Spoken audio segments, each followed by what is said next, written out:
Hello Aries, स्वागत करता हूं आपका आपके अपने हिंदी टैरो चैनल पे।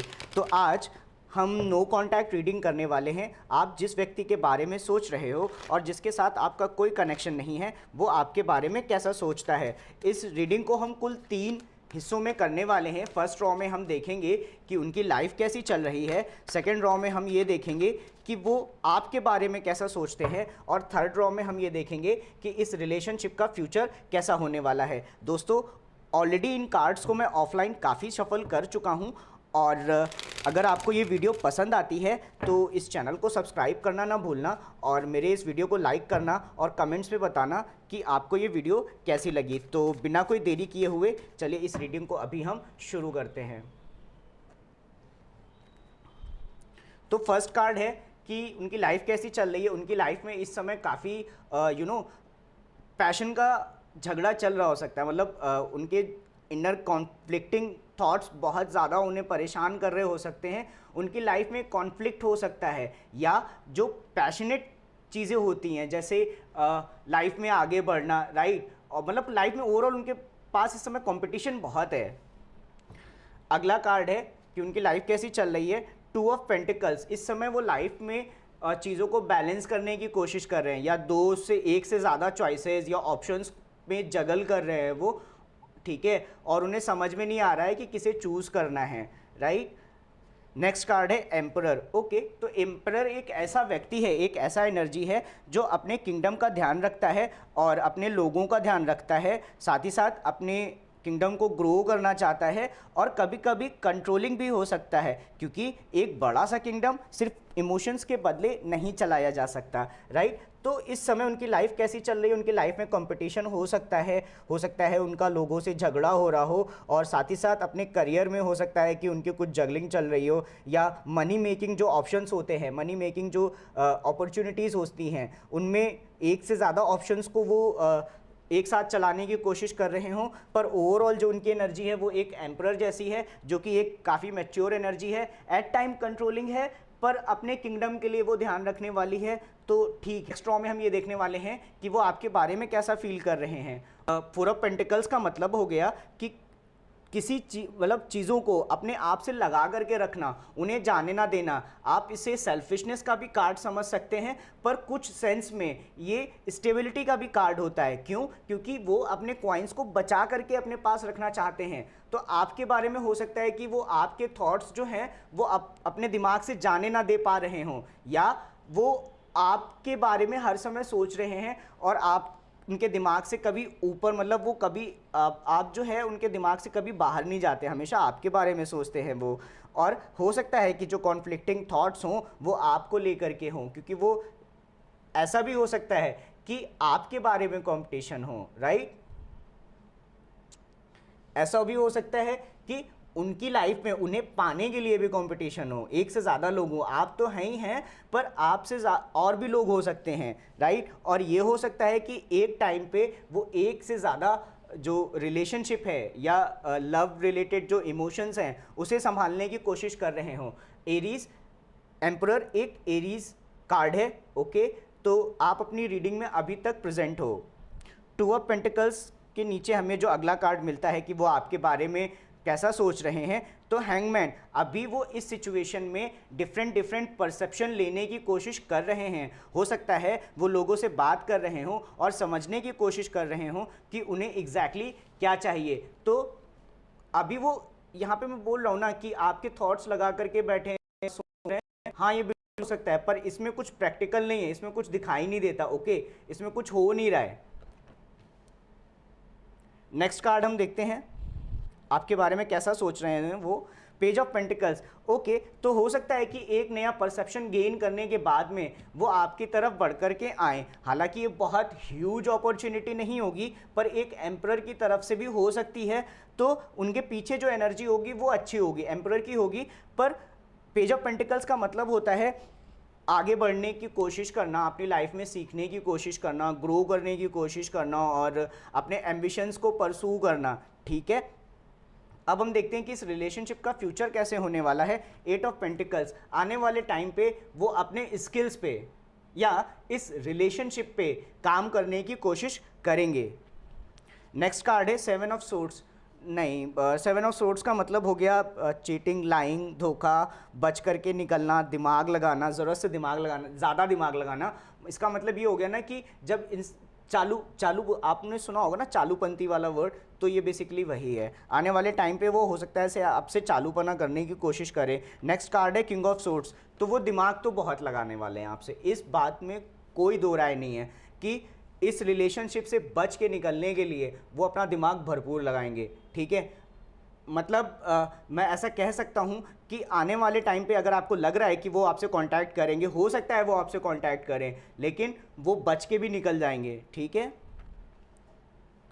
अब हम बॉटम ऑफ द डेक देखते हैं। सन, ओवरऑल वो अपनी लाइफ में खुशियाँ चाहते हैं, या मैं देखो इस रिलेशनशिप का तो खैर मैं बात नहीं कर सकता, क्योंकि हमें सेवन ऑफ सोर्ड्स मिलता है, यहाँ पे हमें फाइव ऑफ वॉन्ड्स मिलता है, झगड़े की एनर्जी है, वो ऑप्शन चूज़ नहीं कर पा रहे कि उन्हें क्या चाहिए क्या नहीं चाहिए। फोर ऑफ पेंटिकल्स, यहाँ पे वो सिर्फ अपने बारे में सोच रहे हैं, स्वार्थी हो रहे हैं, और सिर्फ वो वेट कर रहे हैं, वो सिर्फ सोच रहे हैं, वो प्रैक्टिकल कुछ नहीं है। हो सकता है कि थोड़ा बहुत वो आपकी तरफ कभी आपसे बात करने की कोशिश करे तो आपको ये लग सकता है कि नहीं यार वो रिलेशनशिप पे काम कर रहे, पर ऐसा सच नहीं है। हो सकता है वो आपसे सिर्फ झूठ बोल रहे हो, ठीक है, और जैसे ही उन्हें मौका मिलेगा वो बच करके निकल जाएंगे।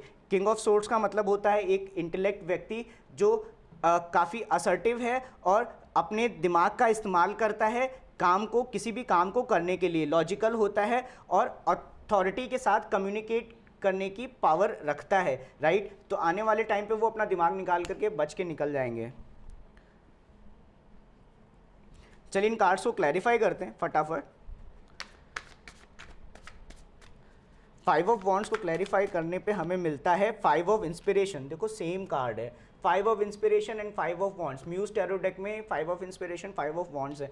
तो इस समय उनकी लाइफ में कंपटीशन हो सकता है और उनके थॉट्स जो है ना, अपने आप में उनका जो पैशन है, जो डिज़ायर है, ओके, जो गोल ओरिएंटेशन है, जो इंस्पिरेशन है, वो उनकी काफ़ी कॉन्फ्लिक्टिंग है, वो अपने आप में कॉन्फ्लिक्टेड हैं। टू ऑफ पेंटिकल्स को हम क्लैरिफाई करते हैं तो हमें मिलता है सिक्स ऑफ मटेरियल्स। वो अपनी लाइफ में चीज़ें वाकई में जगल कर रहे हैं और हर सिचुएशन में थोड़ा थोड़ा देने की कोशिश कर रहे हैं। हो सकता है कि उनके पास एक से ज़्यादा ऑप्शन हो, राइट, और वो हर ऑप्शन को थोड़ा थोड़ा इन्वेस्ट करने की कोशिश कर रहे हैं ताकि उनसे वो जो ऑप्शंस हैं वो छूटे ना, कहीं छूट के चले ना जाएं।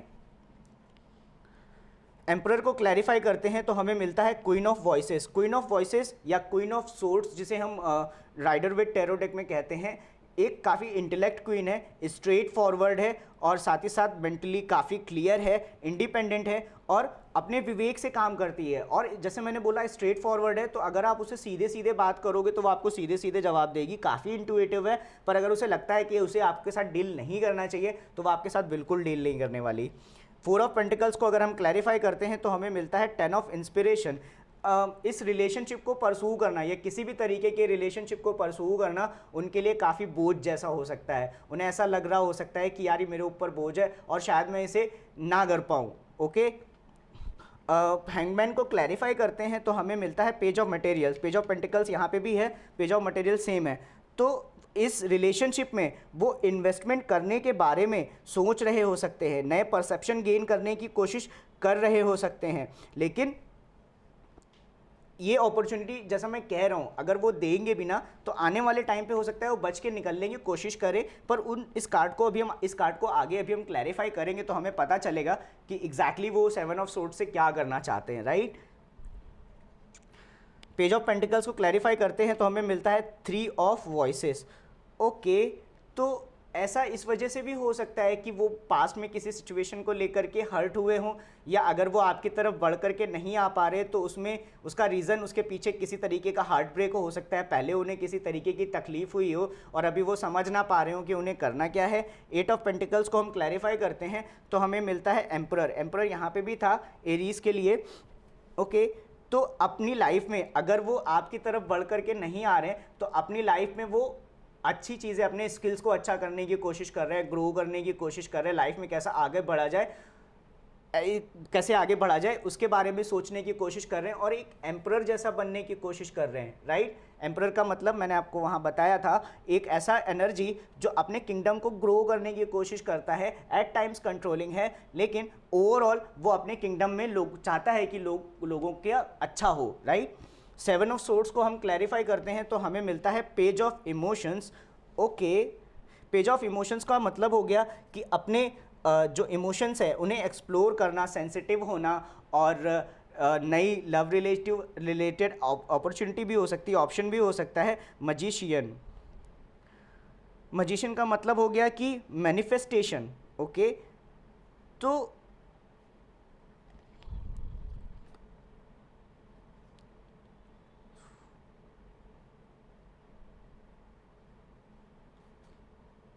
ऐसा तो नहीं कहीं वो अपने ही इमोशंस के साथ में खेल रहे हो, राइट। अपने ही इमोशंस से खेल करके मतलब खुद को ही कह रहे हो कि नहीं यार ये पॉसिबल नहीं है, क्योंकि थॉट्स तो दिमाग तो वो लगा रहे हैं यहाँ पे, राइट। तो हो सकता है कि वो अपने ही इमोशंस को मना करने की कोशिश कर रहे हो, अपने ही इमोशंस के साथ में वो चीट कर रहे हो, अपने आप से चीट कर रहे हो, क्योंकि टेम्परेंस है यहाँ पे और मैजिशियन है। तो मैजिशियन देखो, पेज ऑफ इमोशंस का मतलब हो गया, जैसे मैंने बताया, अपने इमोशंस को एक्सप्लोर करना। तो अपने इमोशंस को हो सकता है वो 7 ऑफ सोर्ड्स की तरह एक्सप्लोर कर रहे हो, मतलब अपने आप से ही झूठ बोल रहे हो। मैजिशियन मतलब वो इस तरीके के थॉट्स को मैनिफेस्ट कर रहे हैं, और टेम्परेंस वो अपने आप को संयम में रखने की कोशिश कर रहे हैं, राइट। 2 डिफरेंट अल्कमीज को बैलेंस करने का कार्ड होता है टेम्परेंस। तो अपने जो थॉट्स हैं और अपने जो इमोशंस हैं वो उसी के बीच में एक्चुअली फंसे हुए हैं। किंग ऑफ सोर्ड्स क्लैरिफाई होता है 8 ऑफ मटेरियल्स से। ओके, तो 8 ऑफ मटेरियल्स का मतलब हो गया अपने ऊपर काम करना, राइट, अपने स्किल्स के ऊपर काम करना और अपने आप को ग्रोथ के लिए अपॉर्चुनिटी देना। तो इस समय जो उनका ओवरऑल जो ध्यान है वो अपने करियर पे हो सकता है, अपनी लाइफ में स्टेबिलिटी और बैलेंस पे हो सकता है, रेसिप्रोसिटी को भी बताता है, पर ओवरऑल जो उनका ध्यान है ना वो अभी खुद के ऊपर ज़्यादा है। Okay, bottom of the deck हमें मिलता है 10 ऑफ मटेरियल्स। 10 ऑफ मटेरियल्स का मतलब होता है स्टेबिलिटी और पैसा, राइट, मनी वाइज अच्छा होना और अच्छी फैमिली में रहना, ग्रो करना, अपनी फैमिली को अच्छे से रखना, इन सब चीज़ों को। तो हमें खुशियाँ तो दिखती हैं लेकिन ये उनके अपने लिए हो सकती हैं, हो सकता है ये आपके लिए ना हो, क्योंकि अभी जब तक वो अपने आप से ही झूठ बोल रहे हैं, राइट, तब तक वो कैसे अपने इमोशंस को एक्सप्लोर करेंगे। एक्सप्लोरेशन का कार्ड होता है पेज ऑफ इमोशंस, अपने इमोशंस को एक्सप्लोर करना। तो अगर वो खुद के ही इमोशन अपने आप से ही झूठ बोल रहे हैं तो वो कैसे एक्सप्लोर करेंगे। हालांकि आने वाले टाइम पे हो सकता है, क्योंकि हमें यहाँ पे काफ़ी पेंटिकल्स मिलते हैं, राइट। 2 पेंटिकल्स के कार्ड यहाँ पे हैं, एक यहाँ पे है, एक यहाँ पे भी है, यहाँ पे भी है, तो काफ़ी पेंटिकल्स है। हो सकता है कि आप किसी अर्थ साइन से डील कर रहे हो, पर अगर नहीं भी कर रहे हो तो आने वाले टाइम पे वो काम करने की कोशिश करेंगे, पर जब तक वो अपने आप से झूठ बोलते रहेंगे तब तक उन्हें मुश्किल होती रहेगी। दोस्तों, फिलहाल इस रीडिंग को यहीं ख़त्म करता हूँ। हो सकता है कि आपको इसमें से कुछ चीज़ें आपके लिए रेजोनेट हुई हों। अगर हुई हो तो इस वीडियो को लाइक करना ना भूलें, कमेंट्स में बताएं वीडियो कैसी लगी और वीडियो को लाइक भी करें। मिलता हूँ किसी और वीडियो में, तब तक आप अपना ध्यान रखिए और बाय।